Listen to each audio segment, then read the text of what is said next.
আমি আমার মা বোনদেরকে বলবো, আপনারা নিজেদেরকে গুছিয়ে সাজিয়ে স্বামীর সামনে উপস্থাপন করুন। অনেক বোনেরা আছে বাইরে যাওয়ার সময় পার্লারিং করে মেকআপ করে সুন্দর জামা কাপড় পরে বাইরে যায়, আর স্বামীর সামনে আসলে বুয়ার মতো থাকে। আছে না নাই? স্বামীর সামনে পচা জামা, ছিঁড়া জামা, চুলের মধ্যে নাই সুগন্ধি, নিজেকে গুছিয়ে রাখে না, সামলে রাখে না, কাজের বুয়ার মতো নিজেকে উপস্থাপন করে স্বামীর সামনে।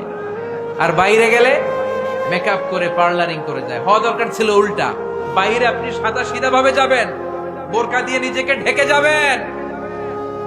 বাইরে যাওয়ার সময় কোনো নারী পারফিউম ইউজ করে যেতে পারবে না।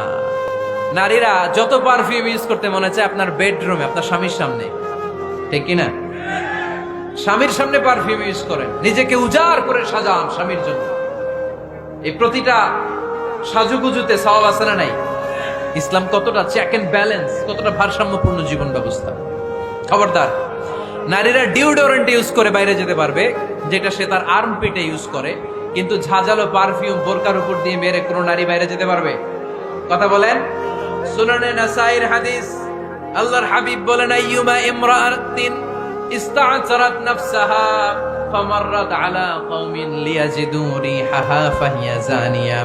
কোন নারী যদি তার জামার উপর দিয়ে পারফিউম মেখে পুরুষ লোকের দৃষ্টি আকর্ষণের জন্য ঘরের বাইরে বের হয়, যতটা পুরুষ তার চেহারার দিকে লোলুপ দৃষ্টি নিয়ে তাকাবে, ততটা পুরুষের সাথে জিনার গুনাহ ওই মহিলার আমলনামায় তুলে দিবে কে?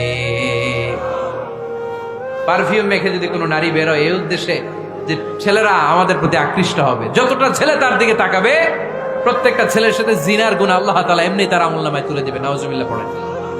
এজন্য খবরদার, নিজেকে সাজিয়ে গুজিয়ে স্বামীর সামনে উপস্থাপন করুন, সাজিয়ে গুজিয়ে। অনেক স্ত্রীরা আছে ড্রাইভারের সাথে কথা বলার সময় মিষ্টি হাসি দিয়ে কথা বলে। বাজারে শপিং করতে গেলে আসসালামু আলাইকুম ভাই, কেমন আছেন? কি সুন্দর আসসালামু আলাইকুম। স্বামীর সামনে আসলে আর এই মিষ্টি কথাটা নাই। আছে না নাই? বাইরে তোমার চিকন গলায় কিসের আসসালামু আলাইকুম? হ্যাঁ না, বাইরে আপনি আসসালামু আলাইকুম দিতে যাবেন না, ঝটপট করে কর্কশ ভাষায় কথা বলে শেষ। কেউ ফোন দিয়েছে, হ্যালো কে? স্বামীকে চায়, উনি বাসায় নাই, কাট।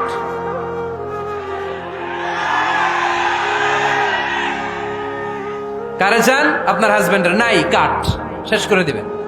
মিষ্টি মিষ্টি আসসালামু আলাইকুম আসসালামু আলাইকুম বলা যাবে নাকি? খবরদার, খবরদার। বাজার করতে গেলে কি মিষ্টি হাসি, দোকানে গেলে কি মিষ্টি আলাপ, ড্রাইভারের সাথে কি সুন্দর কথা, সিএনজি ওয়ালার সাথে কি সুন্দর আলাপ, আর ঘরে আসলে এই চেহারাটারে এরকম করে রাখে। আছে না নাই? ঘরে আসলেই স্বামীর সাথে খিটখিটে মেজাজ। না, উল্টো করে ফেলছেন আপনি। বরং স্বামী ছাড়া অন্যদের সাথে কথা শর্টকাটে সারবেন, যাতে কোনো ফিতনা চলে না আসে। চিল্লায় বলেন ঠিক কিনা? আর নিজেকে স্বামীর জন্য উজাড় করে সাজান, পার্লারিং করেন, বিউটিফিকেশন করেন, মেকআপ করেন, বেডরুমে পারফিউম মাখেন, নিজেকে উজাড় করে স্বামীর জন্য সাজান। সওয়াব দিয়ে আপনার আমলনামাটারে পূর্ণ করে দিবে কে? বিশ্বনবী যখন সফরে যেতেন, সফর থেকে ফিরে আসার সময় ডিরেক্টলি স্ত্রীর ঘরে যেতেন না।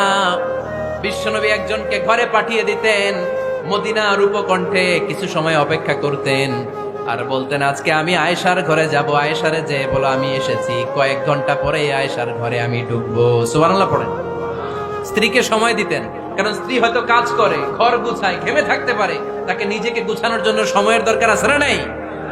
লম্বা সফর শেষ করে, সেই বুখারীর হাদিস, বিশ্বনবী যখন সফর শেষ করে মদিনায় ফিরতেন, ডিরেক্টলি স্ত্রীর কাছে যেতেন না, মদিনার উপকণ্ঠে ওয়েট করতেন এবং বার্তাবাহককে পাঠাতেন, যে বলো যে আজকে আমি সফিয়ার ঘরে থাকবো। সফিয়াকে সময় দিতেন 2-1 ঘন্টা, যাতে নিজেকে সাজিয়ে নিতে পারে। সুবহানাল্লাহ পড়ো।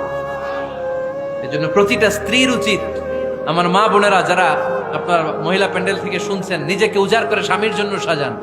আপনার সাজুগুজু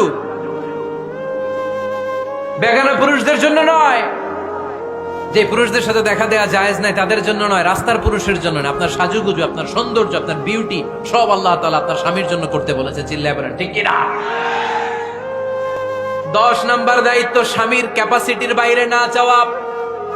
আপনি জানেন স্বামীর বেতন হলো 20,000, আপনি এসে বলা শুরু করছেন, পাশের ঘরের ভাবিরে দেখলাম 25,000 টাকা দামের জামদানি শাড়ি কিনছে, আমারও একটা দিবা। আছে না নাই? তো আবদারটা হইলো, আবদারটা হইছে। আপনি তো জানেন আপনার স্বামীর ক্যাপাসিটি কতটুকু। আমার বোনেরা, আমার মায়েরা, খবরদার, আপনার স্বামীর ভেতরে আপনার জান্নাত, আপনার স্বামীর ভেতরে আপনার জাহান্নাম। আপনার স্বামীর মনকে খুশি রাখতে পারলে জান্নাতের দরজাগুলো আপনার জন্য খুলে দিবে কে? ক্যাপাসিটির বাইরে কিছু চাবেন না। এই 10টা স্ত্রীদের দায়িত্ব।